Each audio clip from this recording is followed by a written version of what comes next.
The faces of the soldiers filling the old station were bright with the excitement of a long-awaited leave.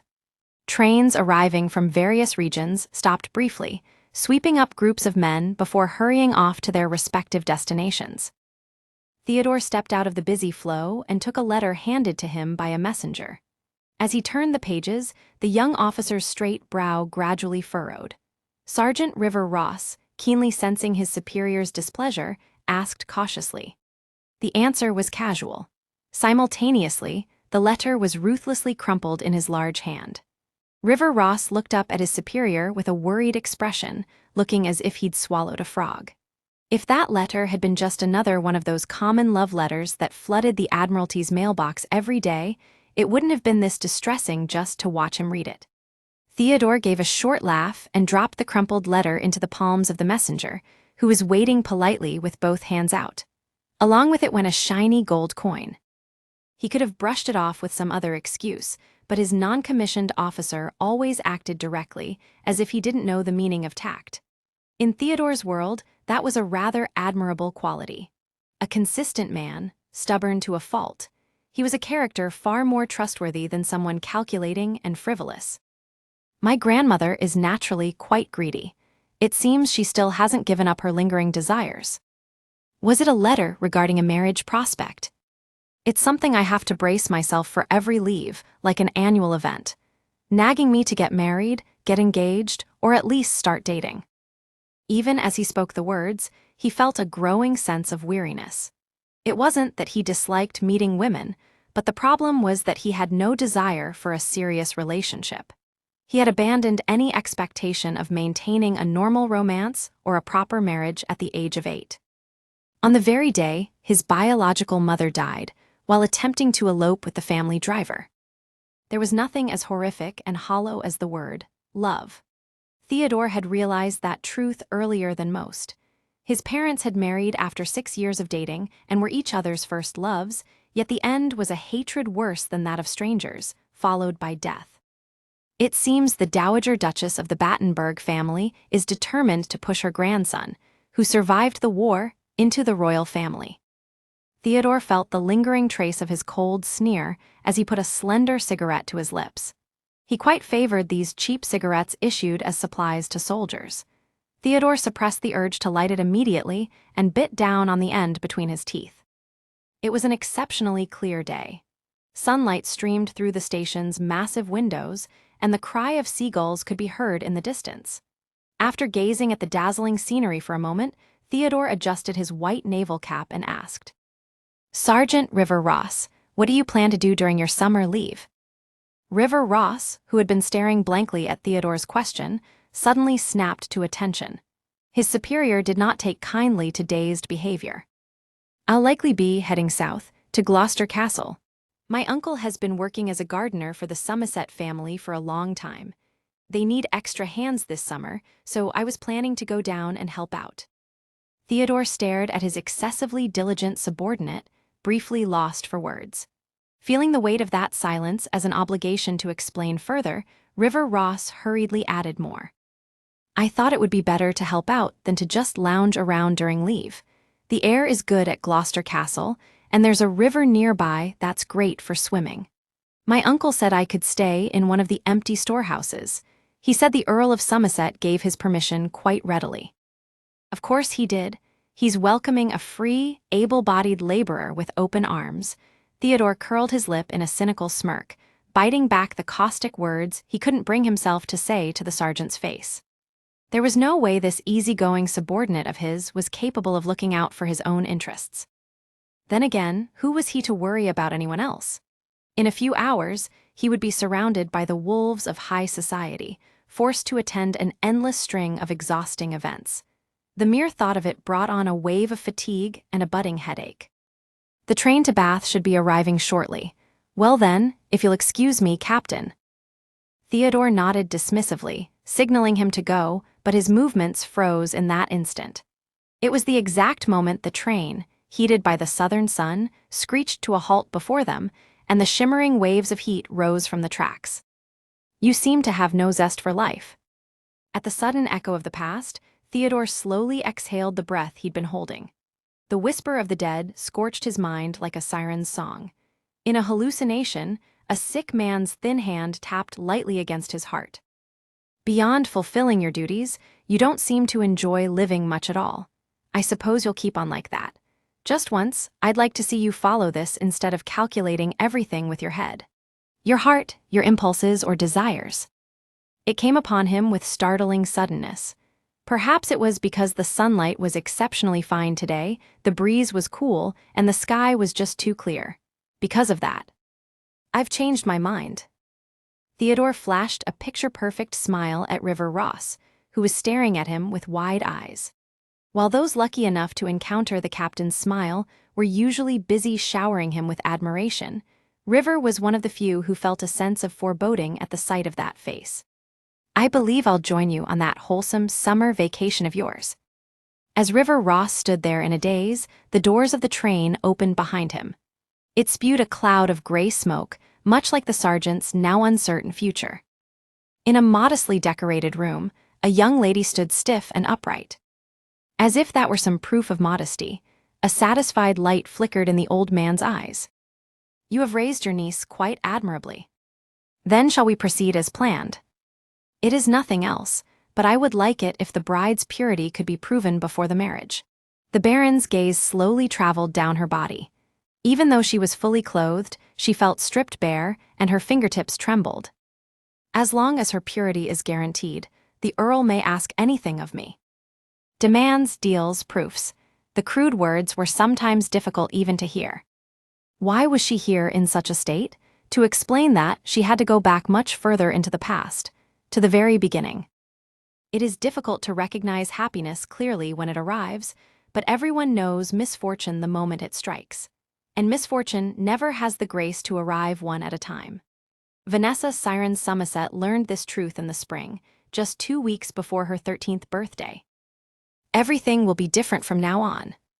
The man, who had been silent the entire time, finally spoke as the train was pulling into Bath Station. Vanessa, who had been staring out the window with a stiff posture, turned her head to look at the man who had introduced himself as Mr. Wyatt's lawyer. It was immediately after her parents' funeral that Mr. Wyatt, her uncle, with whom the family had long ago lost contact, had sent someone. The title of Earl of Somerset will pass to your uncle, Mr. Wyatt. Therefore, Lady Vanessa, you cannot claim any rights to the estate or the family. From now on, Mr. Wyatt will bear all legal rights and obligations regarding you. When you say all legal rights, it means everything, from what you eat and where to what you spend, depends entirely on him. And even your marriage, once you come of age. A pale shadow flickered across Vanessa's fair face, framed by her black mourning clothes. The man looked at the child with a strange expression. He hadn't expected a 13-year-old girl to understand everything in the first place. However, the girl was unusually calm for her age, and his client, Mr. Wyatt, had demanded that every minor detail be explained to his niece. This was so he wouldn't be bothered by unnecessary questions later. It took a full 9 hours by train from the capital to Bath. Even for an adult, it was a grueling schedule, yet this young girl had remained composed throughout. She hadn't whimpered, lost her posture, or shown any sign of grumbling or irritation. Considering it had been less than a month since she lost her parents, it was a commendable attitude. Lost in thought, Vanessa found herself in her late mother's rose garden. It had been neglected for so long that its former glory was hard to find, yet its tranquil beauty remained. The overgrown poplars and heath bushes, the shed for gardening tools, the wild roses that would soon be in full bloom, and that was when she heard a presence. Vanessa straightened from her relaxed slouch against the tree. The rose garden was usually deserted. Had Mr. Ross, the gardener, returned already? He had said he was going to Bath Station to pick up his nephew, who was supposed to help out during the break. Perhaps an ignorant laborer had wandered into her late mother's garden. Just as she was debating what to do, a strange man emerged from the bushes. He had his sleeves rolled up to his forearms as if he'd stepped out for a break, and his black hair, as glossy as a raven's wing, was carelessly tousled. A lush tree cast a shadow over half of his face. Vanessa watched the man, holding her breath. In the shade of the tree, he looked like a predator in hiding. She got the impression that he was avoiding notice. As she watched, the man pulled a cigarette from his pocket and put it to his lips, right there, in the middle of the parched garden that hadn't yet been watered. It was incredibly bold. At that moment, the man suddenly looked up. The second her eyes met his, eyes as dark blue as the deep sea, her breath caught as if she'd been caught in a great misdeed. His gaze slowly raked over her. Vanessa bit her lip until it turned white. She couldn't tear her eyes away from him. It was unbelievable that a mere laborer would look at her with such insolent eyes, yet at the same time, she wondered how she looked to him. The frantic rustle of skirts heralded the maid's arrival, her breath catching as she finally located her mistress in the secluded corner of the grounds. Mary gasped out her relief, questioning what could possibly possess the lady to wander so far off. In response, her mistress could only point a trembling finger toward a distant, solitary figure. Yet when Mary followed the gesture, the space was already empty, the mysterious stranger having vanished into the shadows as if he were nothing but a trick of the light.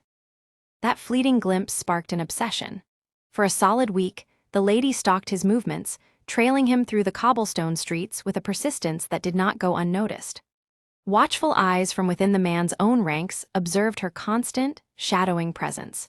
His loyal subordinate eventually broke the silence, urging his captain to confront the persistent lady and put an end to the chase. The captain, however, dismissed the notion with a wave of his hand, deeming any interaction utterly pointless. In his experience, such intense scrutiny from a noblewoman amounted to nothing more than the usual, tedious chatter of a lady fancied herself in love at first sight. His companion disagreed, pointing out the sheer devotion in her gaze, convinced she had fallen hopelessly under his spell. He pressed further, suggesting that the captain at least reveal his true identity. After all, though the lady might not recall it now, she had been close childhood friends with the very subordinate standing before him. When his appeals to sentiment failed, the subordinate shifted his tactics, focusing instead on the captain's dismal living conditions. He begged the commander to at least relocate his lodgings, confessing his deep anxiety over a high-ranking military official residing in such a shabby, crumbling tenement. A nearby, well-appointed villa would be infinitely more suitable for a man of his standing. Yet the captain remained unyielding. He reminded his fretful companion that he was currently in deep hiding. Any sudden display of luxury would inevitably blow his cover. Discovery meant an immediate, ignominious return to high society, where he would be swiftly dragged to the altar and forced into a political marriage he despised. A rare, genuine smile touched the captain's lips as he confessed that, against all odds, he was actually enjoying the simple thrill of his current anonymity, leaving his bewildered subordinate to wonder what possible pleasure a man of quality could find in such a wretched, forgotten place. To his discerning eyes, the backwater estate was a masterclass in provincial failure, where everything was hopelessly outdated. And yet, it was absolutely perfect for a secret escapade. He took a cynical pleasure in cataloging its flaws, the unrefined, thoroughly rustic act of growing common fruit trees right in the formal garden, the cheap replicas masquerading as masterpieces in every drafty hallway, and the coarse, low-quality carpet that scraped beneath his boots. Even the family crest, which ought to have blazoned in gold, was forged from cheap, tarnished copper. And yet, in this shabby, thoroughly undignified place, he found himself wondering if there might be a single thing of genuine value hidden amid the ruin. The thought had barely formed when the rustle of skirts broke his concentration. He turned to find Vanessa running toward him, her breath catching as she came to a sudden halt. Stooping gracefully, she rescued a fallen piece of fruit from the dirt, cradling it in her hands. She hesitated for a poignant moment, her face flushed crimson from the exertion, her eyes locked onto his with an intense, unwavering focus. Steeling her courage, she asked if she might speak with him for just a moment. He attempted to brush past her, his tone clipped and cool as he murmured that he was a bit too occupied for pleasantries at the moment. He took 2 steps away, his stride deliberate, a calculated effort to maintain the distance he so desperately needed to keep his cover intact. Panic seized her, sharp and suffocating. Her carefully constructed decorum shattered in an instant. Desperate to stop him, to anchor herself to the only unpredictable variable in her suffocatingly predictable life, She called his name aloud. The sound echoed in the quiet, unrefined garden, thick with an urgency that made him freeze mid-step. Slowly, he turned back, a dangerous spark of curiosity igniting in his eyes. He echoed her words, his voice dropping an octave, testing the weight of the term. A proposition. The air between them grew thick, charged with an unspoken, magnetic pull that terrified them both. He was drawn to her raw, unpolished defiance, a stark contrast to the hollow aristocrats of his world, while she was utterly captivated by his commanding aura, sensing intuitively that this enigmatic stranger was her only ticket out of a looming, miserable fate. She needed an escape, a chaotic rupture to break the chains of her impending forced marriage, and she was willing to burn her reputation to get it. Steeling her resolve, she held up her trembling hands. In her haste and anxiety, her grip had tightened too much, crushing the fallen fruit until the sweet, sticky juice dripped slow and deliberate through her fingers, staining her palm. Her breath hitched as she looked from the ruined fruit straight into his piercing gaze. The words tumbled out, born of sheer desperation and a reckless, intoxicating impulse. She stumbled over her explanation, her voice trembling as she confessed her true intent. She wants to buy him. Thinking back to a week ago, the atmosphere in the grand drawing room of Gloucester Castle hung in a delicate balance. The twins of the Winchester family arrived late in the afternoon. The three friends sequestered themselves in the grand drawing room. It was a space that overlooked the sprawling backyard garden, its fading grandeur offering a bittersweet backdrop as they caught up on everything that had transpired. Rosalind immediately offered earnest, dramatic advice on how to sabotage the upcoming matchmaking scheme, her face deadpan as she suggested completely ruining her makeup before the introduction. Blair, crunching loudly on a sugar cube, proposed acting entirely unhinged instead. Rosalind warmed to the theatricality of it, suggesting a sudden burst of hysterical tears the moment the suitor appeared, or perhaps adopting a dreadfully provincial persona. She even offered to lend Vanessa their grandmother's archaic dresses, which she had packed for the sole purpose of taking historic photographs in front of the temples during their upcoming grand tour. Blair pointed out the fatal flaw in the plan, noting that such an old-fashioned look might actually appeal to a suitor as ancient as Baron Howard, who was rumored to be nearing 70. The realization brought a stomach-turning silence to the room. It was a horrific reality, a vibrant girl of nearly 20 being bartered away to an old man pushing 70. Sinking deep into the plush sofa in a flagrant but private breach of etiquette, Vanessa confessed her profound jealousy of their freedom. She spoke wistfully of the grand tour they were about to embark upon, imagining the glorious palaces in Hessen, the temples in Santra, and the battleship museum in Espeta. When the twins generously offered to cover her expenses so she could join them, Vanessa could only shake her head in quiet despair, reminding them that a woman lacked any agency without her legal guardian's permission.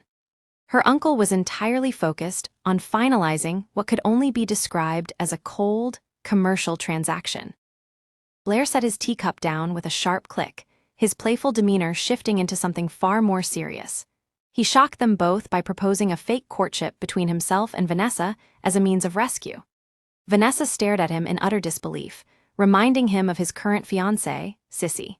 Blair dismissively countered that he would handle his betrothed separately, reasoning that a simple relationship rumor might make her uncle back down in favor of a wealthier Winchester heir. Rosalind intervened sharply, scolding her brother for his cruelty towards Sissy and warning of the devastating scandal that would inevitably ruin Vanessa's reputation while leaving Blair virtually unscathed. She reminded him that despite the changing modern world, society still brutally policed a woman's purity, a horrific custom that none of their noble bloodlines could escape. Despite his casual shrug, a genuine, possessive desire for Vanessa had taken root within him. It was a lukewarm feeling compared to true love, born largely from childhood familiarity, yet looking into Vanessa's expressive gray eyes, he finally understood the ancient myths of sailors lured to their doom by sirens. Rosalind's expression softened with genuine worry as she stepped closer, earnestly promising to do whatever it took to help Vanessa escape, even if it meant orchestration a complete disappearance. Vanessa offered a gentle, joking reply to ease her friend's anxiety, pointing out that the twins would be the primary suspects. Privately, however, cold dread settled in. Even if she managed to vanish, her uncle, Wyatt Somerset, possessed a terrifying network of vagrants, gamblers, and dockside gangs from his years in exile, and he would hunt her down relentlessly. Her uncle's illicit businesses yielded miserable profits, leaving the estate drowning in debt. Vanessa smoothed her troubled expression and moved toward the window to diffuse the rising tension, firmly telling Blair to put an end to the dangerous jest. She knew the unyielding rules of their aristocratic world. Alliances between powerful families like the Winchesters and the Brontes could not be disrupted by personal whims, especially since the Somerset name was now virtually destitute. She pointed out that such a reckless stunt would cause the Marquis of Winchester to faint. Vanessa explained to her friends that as long as her value in the marriage market remained high, her uncle would never relinquish his prize. Rosalind pleaded with her to maintain her composure and avoid doing anything reckless out of sheer desperation. Blair chimed back in with a smirk, reminding Vanessa of the time she had run away at 14. Vanessa flushed, defending her younger self by explaining she had merely gone to the family cemetery to leave flowers on the anniversary of her parents' passing, though she conceded that being missing for 3 days and returned by the police looked terrible. Rosalind remarked on Vanessa's intermittent, fierce bravery as she shifted on her uncomfortable chair. Truly, only her devotion to Vanessa kept her in such a neglected, crumbling castle, where the furniture was broken and every hallway painting was a cheap replica. Somerset was a stark testament to the wretchedness of clinging to a fading reputation, exacerbated by the subtle, cutting neglect shown to guests. She leaned against the wooden sill like a lethargic cat, letting the twins' conversation about graduation theses and high society gossip drift past her ears. Her gaze dropped to the backyard garden below, her favorite sanctuary, because it had belonged to her late mother. Though overgrown with untamed poplars and tangled heath bushes, a tranquil beauty remained around the old gardening shed and the wild roses. A sudden presence beneath the window caught her attention, causing her to straighten immediately. The rose garden was typically deserted, and she wondered if the elderly gardener, Mr. Ross, had already returned from the station with the nephew he had mentioned hiring for the break. Before she could decide whether to call out, a strange man stepped out from the thick cover of the bushes. His shirt sleeves were rolled up to his forearms, and his black hair was carelessly tousled by the breeze. The deep shadow of a lush tree obscured half of his face, giving him the distinct, predatory aura of a creature actively hiding from the world.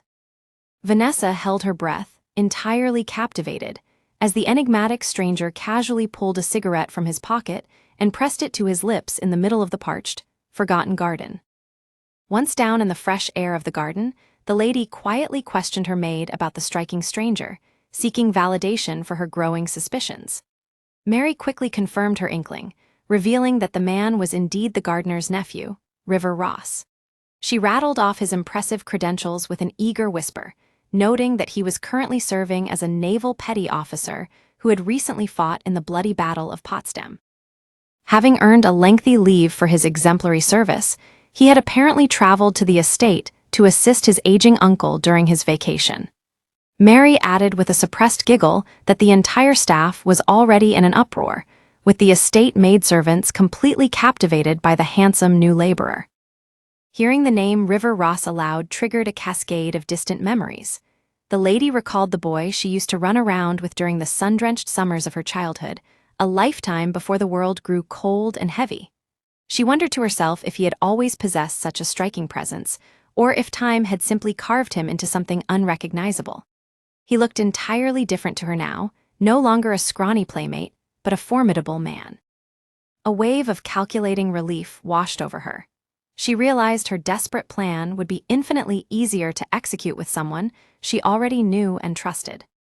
Turning to her maid with absolute resolve, the lady murmured that if there was something one truly did not wish to sell, one simply had to ensure that no one else would ever want to buy it.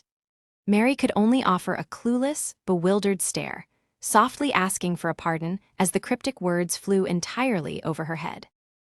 Undeterred, the lady continued her train of thought aloud, reasoning that if she could deliberately engineer a flaw so deeply scandalous, no respectable aristocrat would ever dare bid for her hand again. Yet as she plotted, her conscience pricked her. The resulting ruin and social exile had to be hers alone to bear. She could not drag an innocent soul down with her. In that sense, she realized with a thrill of desperation, River Ross was perfect in every conceivable way. He was a commoner, a man of the military, and physically impressive enough to make any scandalous rumor instantly believable. It was as if the heavens had sent a dark apostle into the garden for the sole purpose of saving her from her impending doom. Mumbling the strange sentiment aloud to her maid's mounting confusion, the lady did not wait to explain further.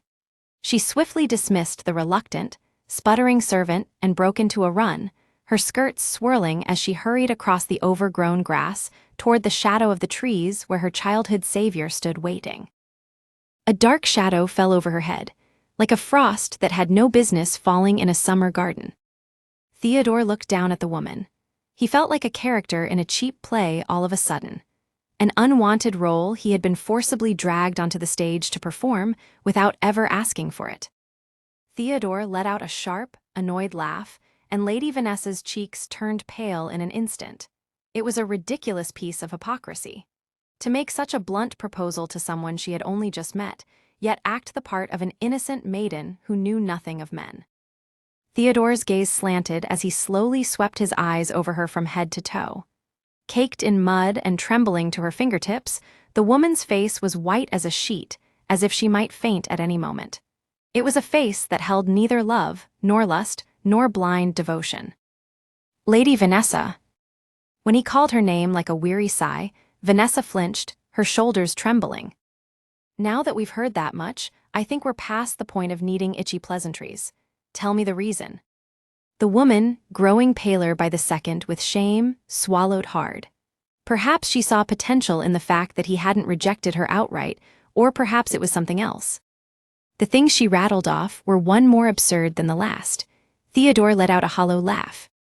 The sudden shift in his demeanor stole the remaining air from her lungs.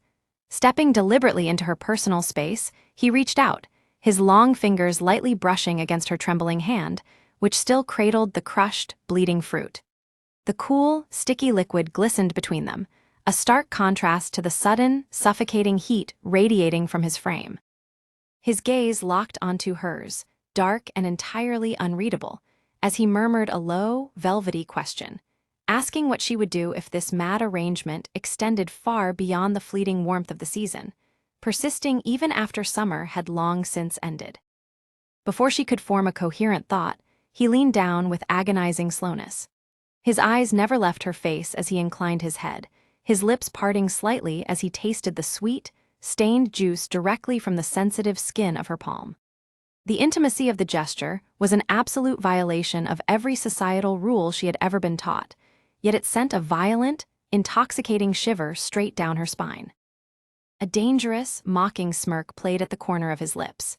He leaned in closer, his voice dropping to a wicked whisper that seemed to vibrate against her skin, asking what would become of her if she found herself utterly unable to tire of his body. Vanessa's face instantly flushed a brilliant, burning crimson, her breath catching in her throat as a wave of profound surprise and fierce, undeniable attraction completely overwhelmed her. She pulled her hand away with a sharp, frantic jerk, stepping back into the safety of the shadows as she fought to regain her shattered composure. The cool air hit her wet palm, shocking her back to reality. Her heart hammered against her ribs, but she forced her chin upward, her gray eyes flashing with a desperate attempt to reclaim her dignity. Her voice trembled slightly as she insisted that such an absurd outcome would never happen, coldly demanding that he show her the proper respect due to a lady of her standing. A low, humorless chuckle escaped his chest, entirely unbothered by her sudden display of aristocratic pride. He closed the distance she had just created, his towering frame casting a long shadow over her.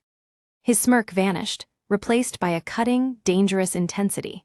He pointed out the staggering hypocrisy of her demand, asking why she expected respect when she hadn't bothered to make a proper, honorable offer in the first place. His voice dropped to a devastatingly blunt murmur as he accused her of trying to buy him off so cheaply for a bit of pocket cash. Unmasking her desperate scheme with brutal clarity, by asking if her true intention was simply to buy his seed to ruin her own name. At his more graphic phrasing, the woman's face flushed a deep crimson in an instant. His voice, as he called her name, was exceedingly tender and refined. For a moment, it was enough to create an illusion. Theodore watched the woman playing the villain with a feeling that wasn't entirely unpleasant. In truth, he could guess why Lady Vanessa wanted a child so desperately. Rumors that the Earl of Somerset was putting his niece up for sale were rampant throughout Ingram's high society. The custom of premarital chastity had long been broken in secret, and only a child would create a scandal irrevocable enough to ruin her standing in society. She must be desperate and terrified in her own way. If she were sold off like this, she would spend her life nursing some old man. Human sympathy. If not for that, he would have dismissed her as a madwoman and never entertained her at all.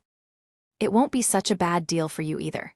I have an annual pension of £30,000 in my name, and I can request payment once I have a child. I'll pay you £20,000 every year for 5 years in return.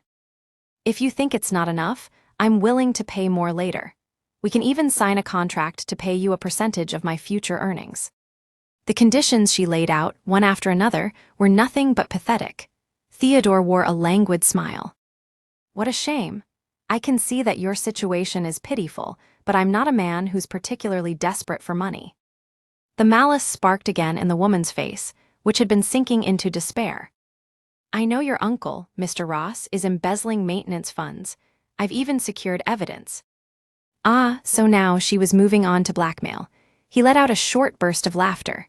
The longer the conversation went on, the more this situation felt like a delightful, ridiculous play. The money he receives under the pretext of maintaining the garden. He was the one being blackmailed, yet the more they spoke, the paler her complexion became. She bit her lip hard.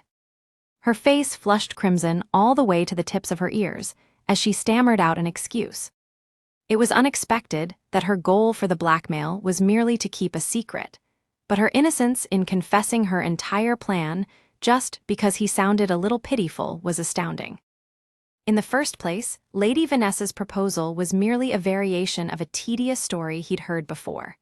From the moment he first stepped into high society until now, the women who flocked around him always said the same thing. I can give you more wealth, more honor, more children. Presuming that he would gladly sacrifice his body for the sake of wealth, honor, or the continuation of his family line. Of course, compared to the women who suddenly burst into tears talking about how they'd always adored him or mentioning childhood wounds, Lady Vanessa had offered a rather interesting choice. Blackmail, of all things. Theodore leisurely lit a cigar while waiting for Vanessa's answer. Normally, he wouldn't have looked twice at a woman spewing such insanity. The only reason he hadn't walked away was that he'd been a bit bored the last few days. The rose garden was refreshing under the May sun, and Lady Vanessa, pleading desperately while soaked in dew, looked rather pretty. She was like a summer rose drenched in rain, as if water would pool in your palm the moment you touched her. Lady Vanessa was now shaking helplessly, as if she had encountered a common thug. It seemed she could handle acting vulgar, but couldn't bear it when vulgar words were thrown back in her face. Theodore looked down at her with a cynical tilt to his head. The golden hair spilling over her slender neck was like sunlight, and her flushed cheeks were vibrant. Her eyes were upturned like those of a sensitive kitten, her nose was finely shaped, her lips were red, and her jawline had a classic elegance. Even her skin was exceptionally white, as if it would come off like cream if touched. Even to his eyes, having seen the beauties of the capital all his life, Vanessa was a woman of peerless beauty. If their initial conversation had been born of curiosity toward someone who looked desperate, her face had now bought the rest of his patience. If you wanted to tumble with me that badly, you should have just confessed your love instead. That was why he wanted to know this woman. If you had, I might have fallen for it. And that was why he gave her an answer that was definitely not the right one. Vanessa's eyes widened as if she had never even considered such a thought. But that would be a deception, to say you love someone when you don't. Unlike the worn-out proposal she had made, his reflection was captured in her clear, purely sparkling eyes. He looked at her with narrowed eyes, as if facing the sun, before letting out a hollow laugh. So, seducing him by saying she loved him when she didn't was a deception, and therefore wrong, but buying his body with money was a fair trade? She was a woman whose way of thinking was strangely rigid, yet radical at the same time. Vanessa urgently grabbed his sleeve as he turned away. Her trembling, flushed lips and piteous eyes stirred a low, cruel impulse. Theodore stared quietly at Vanessa's pretty face and then smiled, his lips curving at a slant. No matter what you offer as compensation, or how much you blackmail me, or how stubborn you are. If I'm not moved by you, is that not the end of it? Vanessa blinked her wide eyes. She looked like she hadn't understood even half of what he was saying. His hand reached for her nape, pulling her face towards his. Theodore, tilting his head, he pressed his lips against hers, which had parted to protest. The first sensation was terrifyingly soft. Despite his assumption that it would be repulsive, Vanessa felt like a cozy, sweet marsh. Every time he drew in her small, flickering tongue, she seemed to spill sweet nectar. Her gray eyes, which had widened in surprise at his bold intrusion, began to haze over with heat. He slowly devoured the woman's gasping breath. The scent that bloomed each time her lips were gently crushed was strikingly similar to summer roses. The moment their tongues tangled a little deeper, a faint tremor ran down Vanessa's spine, and a small sob escaped her. Each time she was thoroughly explored and tasted, her small hands fluttered awkwardly in the air, unable to find anything to hold onto. Her reaction, struggling against an unfamiliar desire, was utterly innocent. Theodore firmly caught her slender wrists and pulled them to his waist.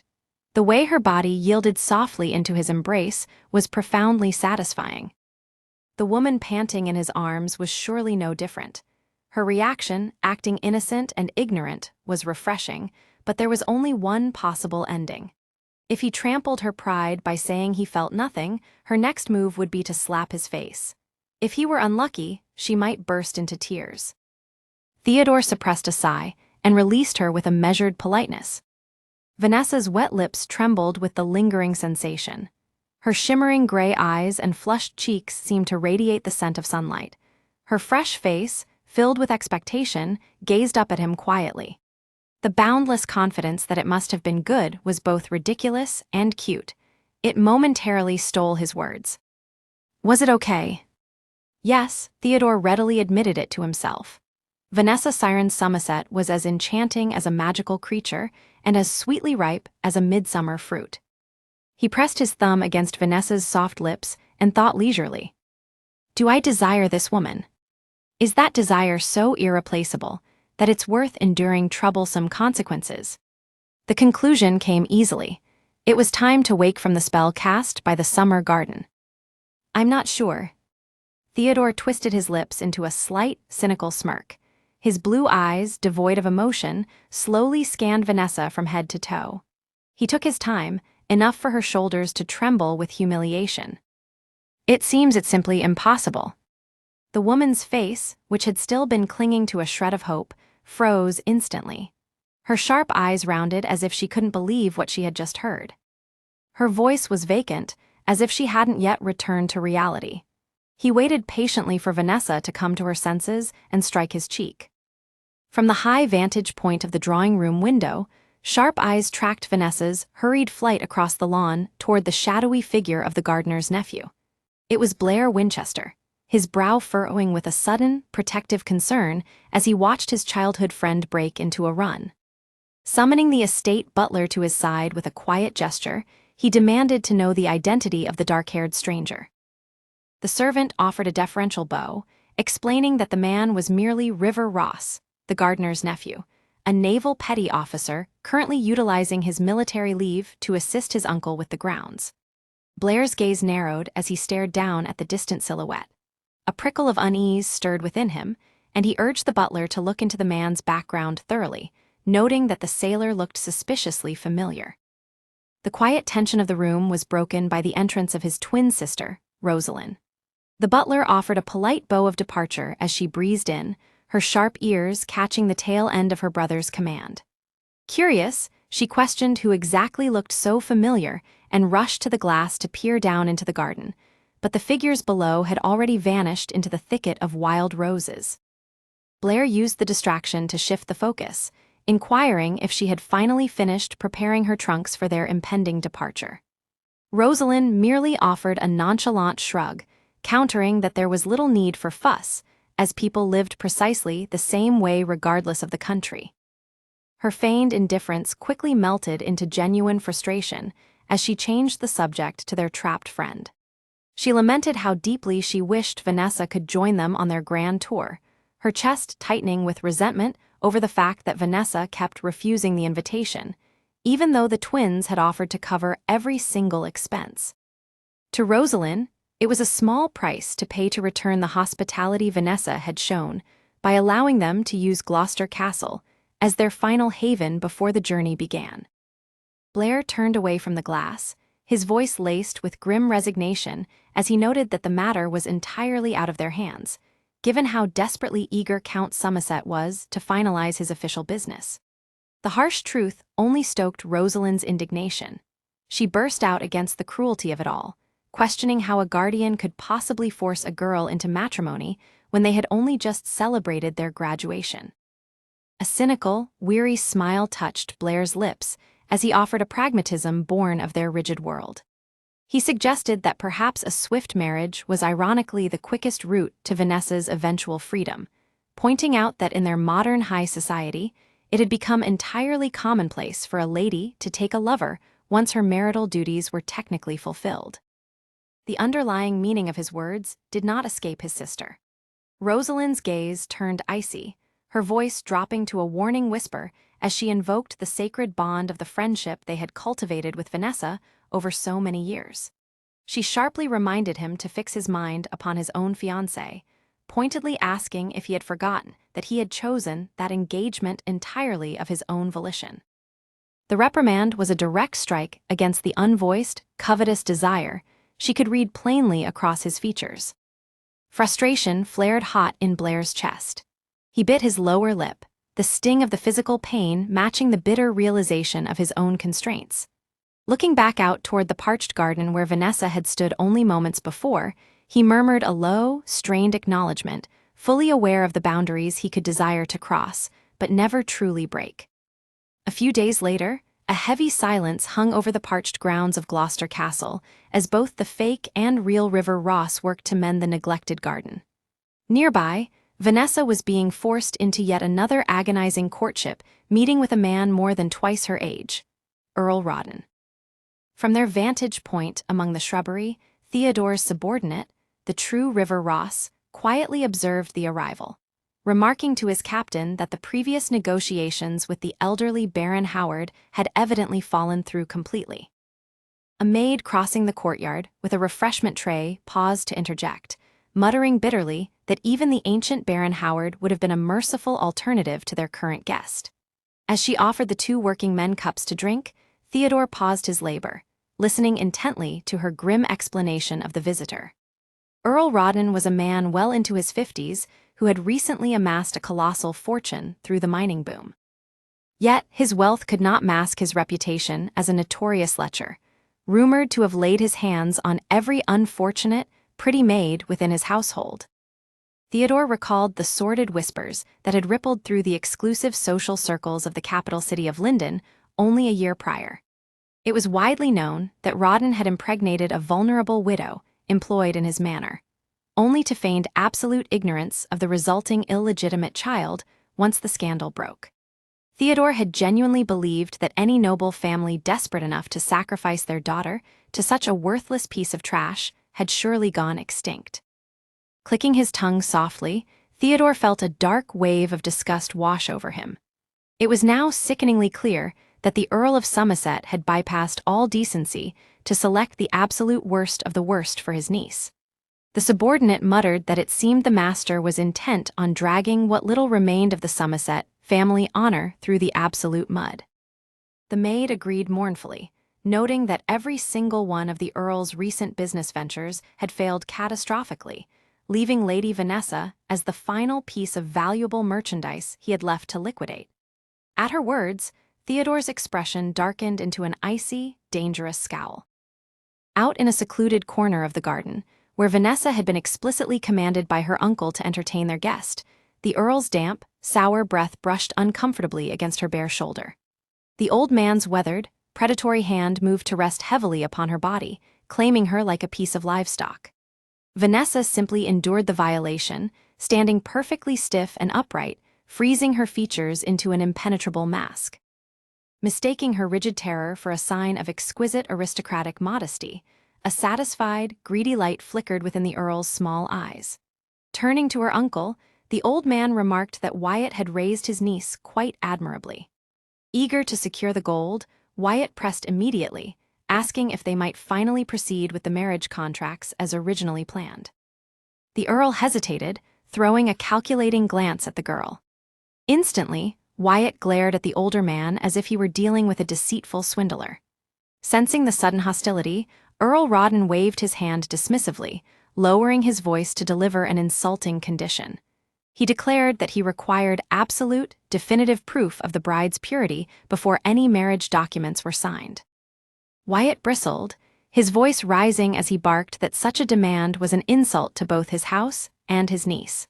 But Rawdon merely sneered, pointing out the notorious reputation of modern boarding schools, claiming there was no telling what sort of impudent, secret trysts young girls got up to behind those distant walls.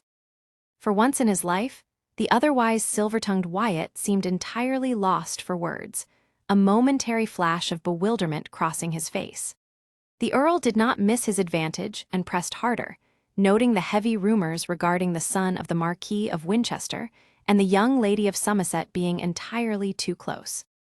Wyatt stammered a defense, insisting that the youth had simply been childhood playmates. As he spoke, the Earl's lecherous gaze slowly traveled down the length of Vanessa's body. Even though she was fully clothed in her day dress, the sheer malice of his eyes made her feel entirely stripped bare, causing her fingertips to tremble with a violent, helpless rage. Rawdon finalized his terms, whispering that so long as her physical purity was guaranteed, Wyatt could demand absolutely any price he desired for her. Demands, deals, proofs. The crude, transactional words echoed in Vanessa's ears, making her stomach turn. With nowhere left to hide and no family to protect her, she instinctively averted her eyes from the monsters before her. As her gaze swept across the lawn, it unexpectedly collided with Theodore's intense, watchful stare from the shadows of the trees. In that single, electric moment, a profound sense of hope flared to life within her chest. Her salvation and her dangerous way out was standing right in front of her. As it happened, no one remained at the castle who knew the real River Ross as a child. Though he had unintentionally stolen his subordinate's name, Theodore hadn't considered it much of a problem. After all, once this summer passed, the uninvited guest would vanish without leaving a single trace of his stay. To think things would turn out like this. Theodore gathered his wandering thoughts at the sudden sound of her voice. Vanessa's clear face as she looked up at him was now clouded with an anxiety she could no longer hide. She already looked desperately breathless. He could see a dreadfully exhausting future ahead if they became further entangled. Theodore replied with a perfectly polite face. "I'm not sure what there is for a lady and myself to discuss." "River, why are you being like this?" Theodore strode past the bewildered Vanessa and headed deeper into the rose garden. As he picked up the canteen he had dropped under a tree, Vanessa hurriedly followed behind him. Every time she limped forward, the white ribbon tied around her slender left ankle fluttered. Finally managing to overtake him, Vanessa blocked his path, reaching her arms out wide. The space between them vanished as she inched closer, her heart hammering against her ribs with a reckless, frantic rhythm. She looked up at him, her gaze locking onto his face as she whispered a desperate plea, promising that if he would only give her another chance, she was certain she could do better this time. He looked down at her, his expression an unreadable mask of cold indifference. Without a word, he broke the tension, deliberately stepping to the side and walking right past her. He paused only to throw a dismissive question over his shoulder, asking if trying a second time would truly change anything, before callously repeating his claim that he simply felt no attraction toward her. It was a blatant, agonizing lie, but one he had to maintain. Panic flared hot in her chest at his rejection. Stripped of all her aristocratic pride and driven by sheer desperation, she lunged forward and clung tightly to his linen shirt, her fingers bunching into the fabric as she begged him to wait. "Listen, the wedding date has been set." Of course, regardless of his human pity, the woman remained a nuisance. He stood with a slight slouch, eyeing her askance. "If you're in such a hurry, why don't you go buy a man instead of bothering me?" Vanessa shook her head with a profoundly gloomy expression. "My outings are strictly limited. This place is one of the few areas where the surveillance is a bit lighter." "Then you can just call someone here. Everyone allowed in here is employed by my uncle." "Then bribe a doctor. For a few coins, I'm sure one would be happy to testify exactly as you wish." "That wouldn't be enough to cause a scandal. They would just find a way to silence them, and I truly need a child." Theodore arched an eyebrow. He was starting to find this situation rather tiresome. "Then, Vanessa, you might as well run away, somewhere very far." "Even if I leave, I have to return to this country someday. That's why it's vital that I make my uncle give up on me. My parents are buried not far from here. I'm the only one who looks after them. So you'll stay here and endure all this disgrace, for your dead parents, while being put on display as Somerset's whore and consumed as society gossip." The woman's pale face contorted with anxiety again. Her lips, which had been trembling as if she might burst into tears at any moment, smoothed out again with unnatural resolve. Perhaps she no longer had the luxury of considering other options. "River, by any chance, do you not remember me?" Theodore glanced up at the impossibly blue May sky before looking back down at Vanessa, who was clutching her trembling hands tightly together. It seemed there was a reason of sorts for this insane proposal. Some kind of promise, perhaps. Should he tell her now that he wasn't the person she thought he was? Why bother? If he did, she would just run to the real River Ross and repeat the same proposal. And the hopelessly naive River Ross would be swept away, unable to even offer a proper refusal. It was obvious what a scandal with a fallen noblewoman would do to a promising naval officer, especially a commoner with no family to back him up. Theodore reached a characteristically efficient conclusion and faced Vanessa. For the sake of his subordinate, it was best to settle this within reasonable limits. His lips twisted into a smirk. "I'm far too expensive a man to be bought by your measly few coins, nor am I desperate enough to roll around with a woman I have no feelings for." Vanessa now stood with her head hung low. He had no idea what kind of calculations were running through that small head of hers. He didn't particularly want to know anymore, either. It was bound to be something consistently deranged. Just as he was about to pass her by, a small hand caught his sleeve. "Then I'll even love you." Love, he felt a surge of nausea at that cliché, exhausting word. As he let out a sharp sigh and looked down, he saw Vanessa's face, deathly pale. In that moment, Theodore let out a hollow laugh in spite of himself. In the entire world, Vanessa Siren Somerset was likely the only woman who could speak of love with such a face. With a face that looked prepared for death, with the eyes of a warrior entering a duel. She was a woman who uttered such radical and rebellious words with an utterly submissive face. Her perspective, viewing men as little more than dogs in heat, was exasperating, yet it was a fairly realistic view. Because they were common enough, those madmen, the kind who wasted their precious lives on women, wine, and gambling. Vile memories from the past floated like dust over the healthy rural scenery. Theodore unconsciously tugged at his shirt collar, which felt like it was choking him. His breathing had become somewhat uncomfortable because the look in Vanessa's eyes as she watched him seemed far too innocent. A woman trying to buy a man with money couldn't be that innocent, surely. Theodore laughed irritably, as if to brush off the unpleasant thought. The other servants working at the castle all have their livelihoods rooted in the southern lands. You're a complete outsider, so you can leave whenever you want, and since you're not a noble, you have no honor to lose. And if I were a gentleman who valued his honor, you wouldn't have made this offer then. If the person who ruined my honor was a nobleman with assets to be seized, my uncle would do whatever it takes to foist me onto him. It was a strangely shrewd conclusion. She had even calculated that his status was one her uncle couldn't easily touch, even if things went wrong. So let's just have a temporary relationship during your leave. Like when we played house as children, only this time, getting to know each other a little more. Lovers. It's summer, after all, a season that will fade away soon enough. Vanessa's cheeks were now flushed with the color of a summer peach, so fresh, as if sweet juice would flow if he bit into them. When the man, who looked as if he might shake her off and leave at any moment, remained quietly in her grasp, Vanessa poured out even more desperate and elaborate pleas. Most of Vanessa's words were born of a naive ignorance of reality or were hollow lies. Nevertheless, she seemed to truly believe she could make it so.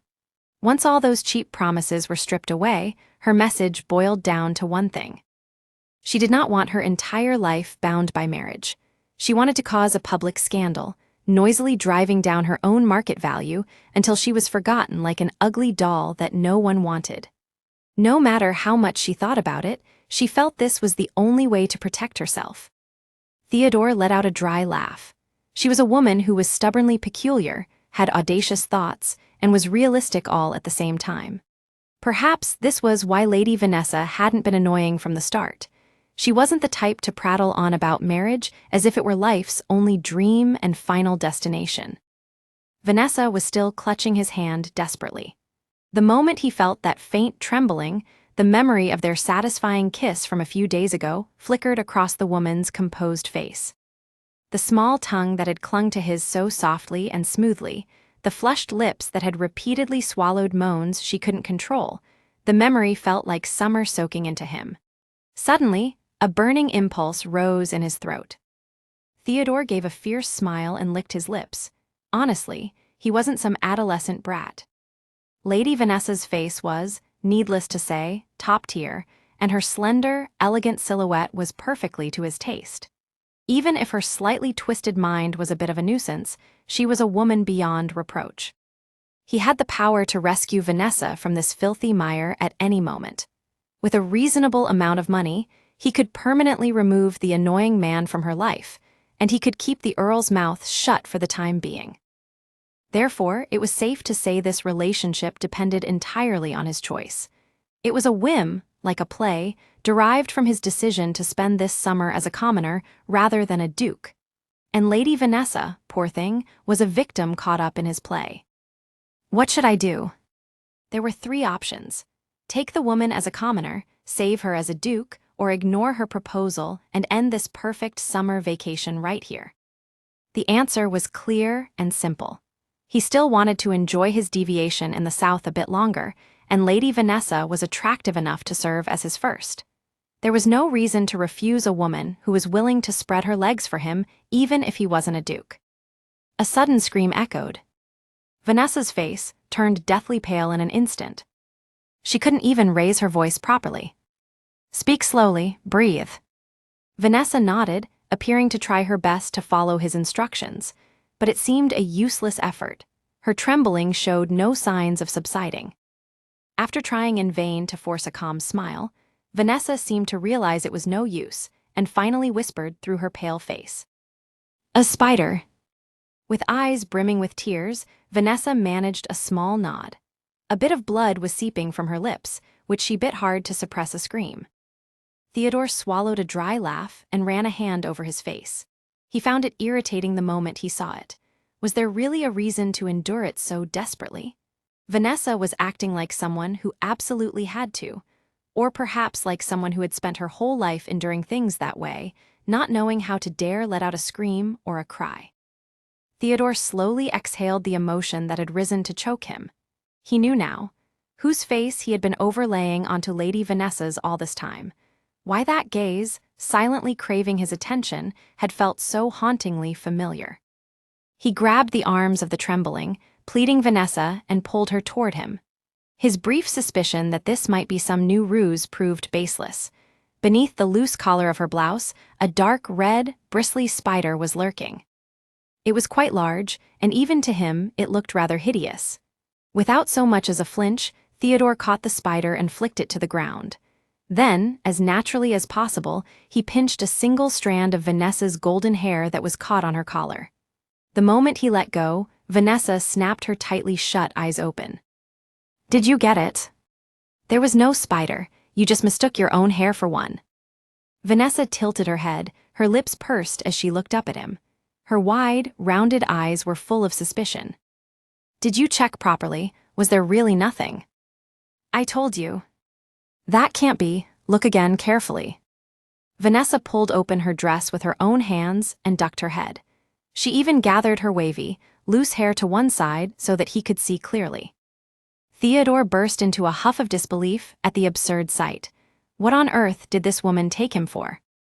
"Do you want me to put my hand in and check?" "Would you?" The answer came instantly to his half-sarcastic question. Theodore's eyes widened for a moment before his lips twisted into a smirk. Now this is a rather fresh tactic, or she's just recklessly naive. For a moment, he was actually speechless. Vanessa, who had unfastened a few buttons of her dress herself, pressed him with pleading eyes. He swallowed a fierce laugh. She was an incredible woman. She missed the mark every time, yet she was never quite the wrong answer. And so, he wondered just how long she could keep up this pretense of being so disgustingly innocent. Theodore wrapped his arm around Vanessa's waist and pulled her flesh against his body. It was then that a crack appeared in the woman's clear face. The blush that crept into her cheeks a beat late was loathsome, as if she hadn't known what would happen despite requesting it herself. Theodore's hand, having slipped inside her clothes, slowly stroked her back.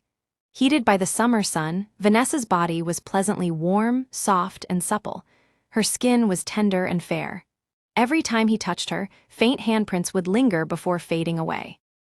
He kept his gaze fixed on Vanessa's face as his hand slid slowly along the curve of her spine. Every time his calloused palm scraped harshly against her delicate skin, Vanessa's breathing grew more ragged. The fluttering eyelashes, the bitten lip, the nape of her neck turning bright red, the hair cascading over it, the hands gripping his arm tightly. It would be a lie to say she wasn't beautiful, reacting so sensitively to every minor movement. When he called her name in a low voice, her ear peeking through her golden hair twitched just like a cat's. He chuckled and lightly bit the shell of her ear. "I can't really tell like this." He lightly lifted the startled, struggling Vanessa. The fingertips gripping his forearm were trembling finely. Heat gradually rose within him at the sight of the woman, disheveled and surrendering to his touch. It was hard even for him to believe that he could be this aroused by a woman with messy hair, covered in garden dust. Gasping for air, Vanessa let out a scent that was impossibly clean. When he hooked his fingers into the lingerie constricting her chest, Vanessa caught his wrist, her breath hitching. Her eyes, reddened as if she might burst into tears at any moment, trembled violently. "Shall I stop?" His voice sounded almost tender, even to his own ears. The hand tucking a stray lock of hair behind her ear was infinitely gentle. He could afford to be relaxed. He had offered her a choice he knew she couldn't refuse. Though the possibility was slim, if Vanessa truly rejected him, Theodore intended to wash his hands of this business without a fuss. From the start, getting involved just for the sake of her damnably beautiful body didn't quite balance the scales. Lust was merely a nuisance, not an uncontrollable variable. He still wasn't desperate for a woman. So, what will it be, Vanessa? Under his steady, questioning gaze, the strength in the hand gripping his wrist slowly ebbed away. Her face flushed crimson all the way to the tips of her ears as she hung her head low. Her voice was barely a crawl. The look of resignation on her face, as if she had no shame left to lose, was both amusing and irritating. He hadn't even done anything yet that warranted such immense shame. The summer sunlight poured over her exposed body like dripping honey. "The spider you wanted me to find is already gone, Vanessa." Vanessa's eyes went blank for a moment, as if she were only now recalling how all of this had started. Theodore brushed her messy hair behind her ear, like one would soothe an obedient child. "So you'll have to tell me exactly what you want me to do." Her gray eyes, staring blankly at him, rounded in disbelief. The sharp look she gave him, as if he were a total scoundrel, was soon replaced by resentment. Of course, that look didn't last long. Her voice was nearly a whisper. After a long hesitation, Vanessa finally stammered out the words through a scarlet face. Vanessa's gray eyes trembled as if looking at a villain, stung by the way he threw her own words back at her. Theodore slowly stroked Vanessa's flushed cheek with his thumb. Her eyelashes fluttered in resignation as she breathed in shallow, pretty gasps, crying, trembling, sighing. He silenced her lips, which were bothersome for murmuring another man's name with his own. He pushed his tongue between her surprised, parted lips. Everything about this woman was too small. Her mouth opened to its limit, her tiny tongue, her pearl-like teeth. He stole Vanessa's breath like a predator, pushing her relentlessly and obsessively. Her pinned tongue fluttered with feverish breaths. Theodore gripped her slender neck with his large hand as if to restrain her, as if she had committed the offense of trying to flee just by twisting her body slightly. Her breasts were softly crushed against his solid frame. That was the point where the reaction of Vanessa, who had been clumsily but earnestly accepting the kiss, changed. The hand that had been haphazardly rumpling his collar clenched tight. The irritation he'd felt had been washed clean during the kiss. Once it was gone, only the incomparably beautiful summer garden and the woman remained before him. He quite liked that clear resolution. Vanessa. When he called her name, her tightly shut eyelids finally fluttered open. Her eyes, once sharp like a sensitive cat, were now melting with heat. He had intended to scare her away, but seeing her face completely devoid of any guard, as if she had never intended to run away from the start, was staggering. How is it, Vanessa? Are you confident you won't be crying and clinging to me once summer ends? Instead of answering, Vanessa wrapped her arms around his neck. Do you want to make a bet on who will end up clinging to whom? Theodore let out a fierce laugh and got up. I don't need a child, and I'm not in a physical condition to have one. Is that true biologically, or? You can satisfy your curiosity slowly. If you're okay with that, we can enjoy each other for a while. That might ruin your reputation a bit. Vanessa considered his words for a moment before nodding. A faint flush of color had returned to her pale face. Fine, I agree. It was easy to read that she was simply glad she could dispose of her virtue, regardless of the circumstances. Now, even that transparent ulterior motive seemed a little cute. River Ross, I have one condition. At least while we are enjoying each other, we must be faithful only to one another. She continued, clutching her skirts tightly.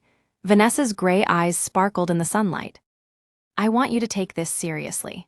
Not as a joke or a relationship you can easily toss aside after a few encounters, but as if we've truly become a proper couple. This is an equal trade. Theodore curled his lip into a smirk at her cautious addition. It's already getting difficult. I want us to stay that way at least for this summer. After that, we'll part ways cleanly. Theodore broke into another low laugh. He felt a brief moment of regret, wondering if he'd gotten caught up in something ridiculous, but for some reason, he felt certain that it would be fine with this woman. Perhaps it was the result of respecting Lady Vanessa's excellent views on marriage. You asked if I was confident, right? I'm confident. Vanessa answered with sparkling eyes, the rosy color fully back in her cheeks. Watching her, Theodore let out a thin laugh. I swear to God, I will never be the first to say I love you, even if I die. I look forward to it, though I don't believe in God. When he replied with a crooked smirk, Vanessa's eyes went round again. It was as if she couldn't believe he could utter such blasphemy. Intent on silencing her tedious protest, Theodore wrapped his arm around Vanessa's slender waist and pulled her against him. The lips that had been preparing a lecture clamped shut. Satisfied with the world becoming quiet again, Theodore wore a leisurely smile. The woman's body was soft and supple. Her flesh, yielding wherever he gripped it, smelled sweet, like a summer peach. He slowly brought his lips to Vanessa's eyelid. Vanessa had said summer was short, but in his view, the southern summer was agonizingly long. Long enough to make the immature roses bloom over and over again. Theodore lightly kissed the nape of Vanessa's white neck. Indeed, Vanessa, you shouldn't have made that bet about losing. Come in, watch your head. The interior of the shabby shed was cramped, yet it was unexpectedly comfortable in a way one couldn't guess from the outside. Vanessa sat down primly on the bed River Ross pointed to, her movements hesitant. Her eyes, filled with a mix of wariness and curiosity, scanned every corner of the shed. The bed was old-fashioned but well-maintained and clean. In one corner sat a billiard table and a wooden chair. On a shelf by the window were a few books and a luxurious-looking cigar box, and beneath it sat a desk that felt somewhat large for the size of the room. A dark green curtain hanging from the ceiling seemed to serve as the divider between the sitting area and the bedroom. It was a decent enough place for a young laborer living alone, though the dense arrangement of furniture made it feel a bit cramped. "If you're tired, try to get some sleep." Vanessa snapped her head up. She had been so preoccupied with looking around that she had completely forgotten River Ross was watching her. She quickly looked down, feigning indifference, but it was far too late for that. River Ross laughed as if watching a small animal performing a trick, then picked up a large bucket and left the shed. Once his presence had completely faded, Vanessa slowly let out the breath she had been holding. "I'm exhausted." With no eyes on her, the tension bled out of her, and her shoulders slumped.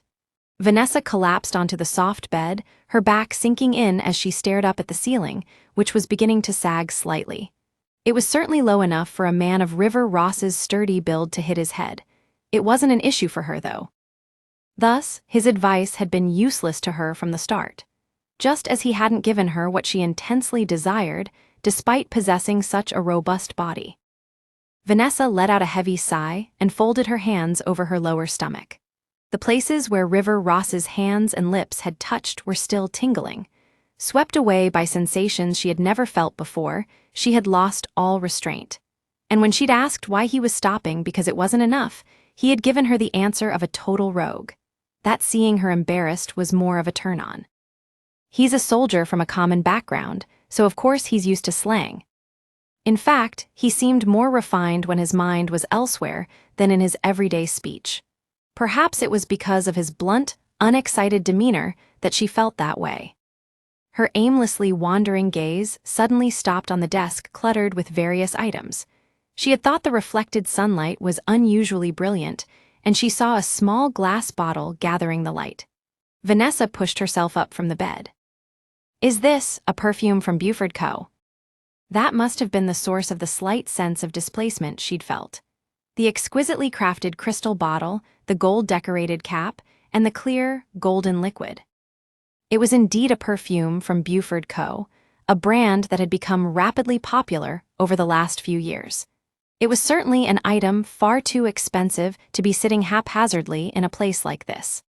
Could it be a counterfeit? Vanessa hesitated before slightly lifting the cap. The initial scent was deep and very pungent.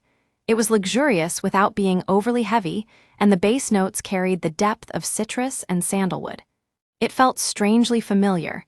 It was the very scent that lingered faintly on River Ross's body. The moment she realized that, Vanessa quickly closed the cap and placed it back neatly on the desk. For some reason, her fingertips trembled slightly. And from that moment on, the humble scenery of the shed began to look different. The cigar humidor on the shelf was a Millen, and the watch was engraved with the Largo Co. logo. The fountain pen was an import from Langton, the ink was Bodak, and even the handkerchief resting under the kettle was a Hermes product. Every single item was a luxury brand she had only ever seen in Rosalind and Blair's rooms. They were the kind of things the twins would beg their parents for, receiving them like rare royal gifts. No matter how generous a Navy officer's salary might be, River Ross seemed to have remarkably expensive tastes. Maybe they really are all counterfeits. If he were actually that wealthy, he'd be smoking cigars instead of the cheap cigarettes laborers use. As Vanessa looked around for further evidence of extravagance, her eyes fell upon a worn leather notebook. It was a haphazard collection of papers of various sizes and textures, bound together crudely with string, hardly the craftsmanship of a professional product. Beside it lay a piece of used charcoal, wrapped in a scrap of paper. As if possessed, she reached out and picked up the notebook. "Vanessa." She whipped her head around to find River Ross standing in the doorway. Unaware that he had returned, Vanessa felt a jolt of guilt and hurriedly set the notebook back down, her movements stiff. "I'm sorry for touching it without asking. I wasn't trying to pry." Naturally, as a lady of intellect, she had no intention of rummaging through someone's private belongings. It was just that the charcoal and the sketchbook intrigued her.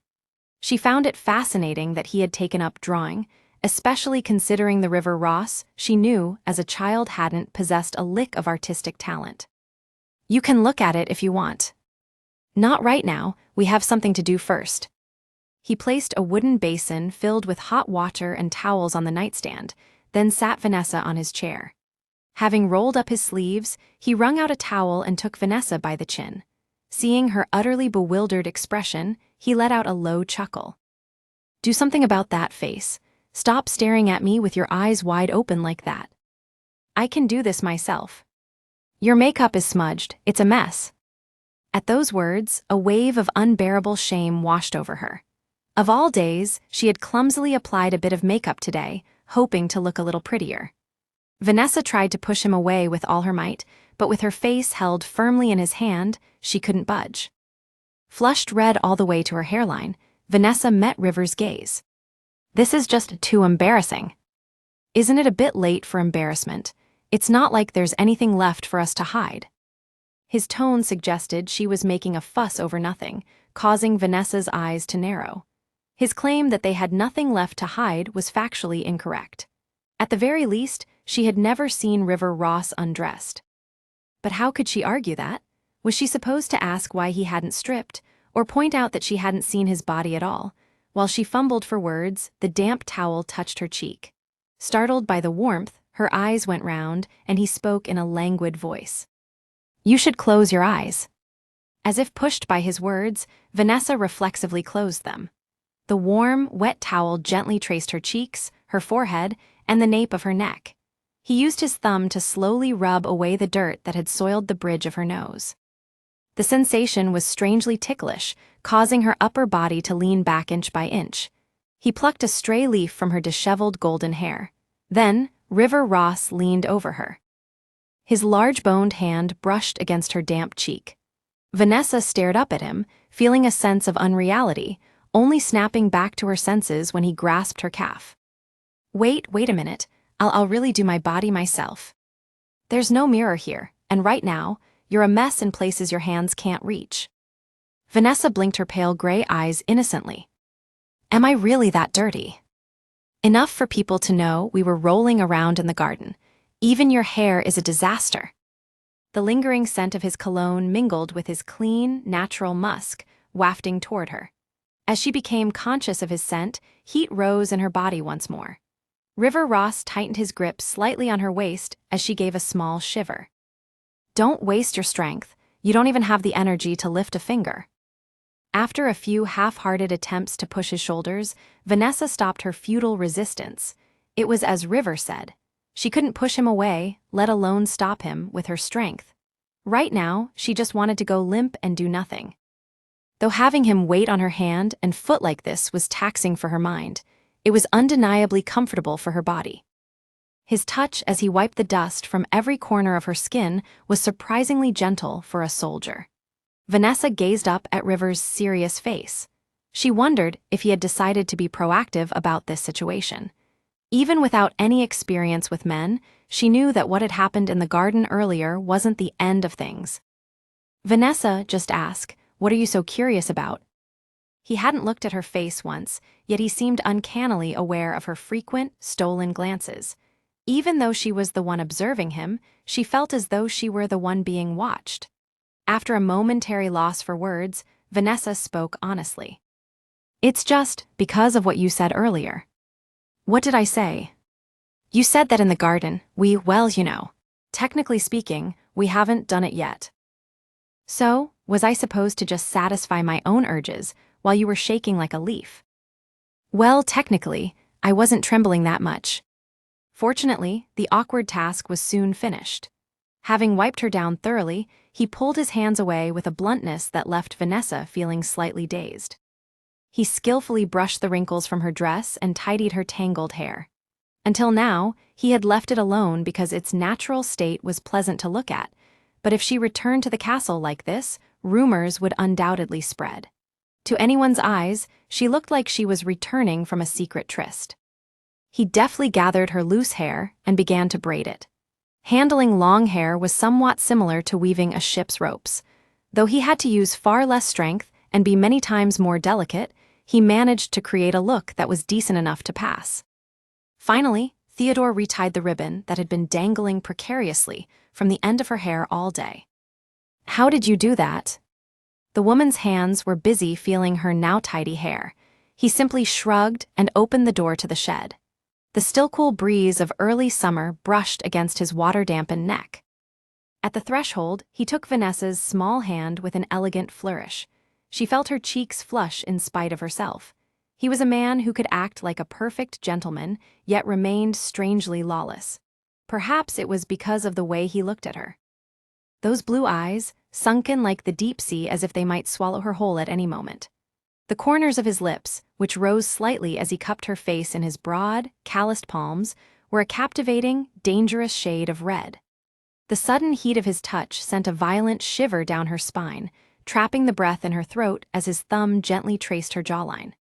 He held her gaze, a maddeningly playful yet intense light burning in his eyes, before whispering a low promise that he would tell her everything the very next time they met. The words hung heavy in the air, a deliberate tether meant to keep her longing for him, leaving her completely intoxicated by his presence, and praying that their next forbidden encounter would come before her world fell apart. "Oh my goodness, my lady!" Mary let out a shrill scream upon discovering Vanessa sneaking in through the back door. Relief quickly washed over the young maid's pale face, but it was only for a fleeting moment. Mary soon set her mouth in a stern line. "Where on earth have you been? Do you have any idea how worried I was?" The hands that suddenly gripped Vanessa's shoulders were fierce. "I'm sorry. It's not something to smile about. Are you trying to be the end of me?" At the sharp, rebuking voice, a couple of servants passing by peered incuriously. Only then did Mary realize she was overly agitated and took a deep breath. It was understandable. Wyatt was a master who bordered on indifferent to the point of laziness, but on days when a guest visited, he would fly into a rage over the slightest mistake. And yet Vanessa, the most important person of all, had vanished right before the banquet. For Mary, who was supposed to keep the closest watch on the young lady, nothing could be more terrifying. Vanessa apologized with an embarrassed look. "I really am sorry, I mean it. I fell asleep while reading a book."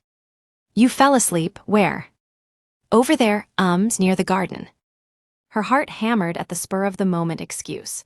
It wasn't a lie, but it wasn't the complete truth either. Mary's eyes narrowed to slits as she scanned her from head to toe. It was as if she were searching for evidence of a rebellion in her wrinkled sleeves, her hair, or her flushed cheeks. Vanessa tried to act nonchalant, but Mary's hawk-like gaze made her uneasy. Even though River Ross had fixed her up a bit, she was anxious because she hadn't been able to see herself in a mirror. As Vanessa sat obediently in front of the mirror as she was told, Mary untied her ribbon. Her braided golden hair cascaded down like a wavy waterfall. "I'll throw this away. It's stained with grass and completely ruined." Mary held it, with just her thumb and index finger, dangling it in the air. It was the white ribbon that River Ross had retied for her. At some point, it had been stained with spots of light green and brown. Normally, it was something she would have discarded without a second thought. While her finances weren't exactly overflowing, she wasn't so destitute that she couldn't afford a new ribbon. And yet... "No, Mary." Vanessa stared at the ribbon, shaking her head. She didn't even realize she was smiling as the corners of her mouth lifted. "Leave it right there." As she sat in the suffocating quiet of her bedchamber, her gaze remained fixed on the stained ribbon from their tryst. The stark evidence of her own reckless behavior lay heavy in her hands.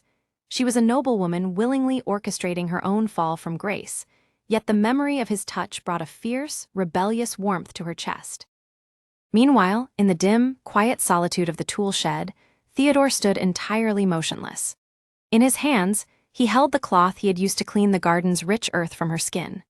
His gaze locked onto the delicate fabric with deeply complicated emotions, his fingers tightening around the silk as he grappled with the dangerous thrill of his dual identity and the growing, undeniable pull of the lady who had completely upended his hiding place.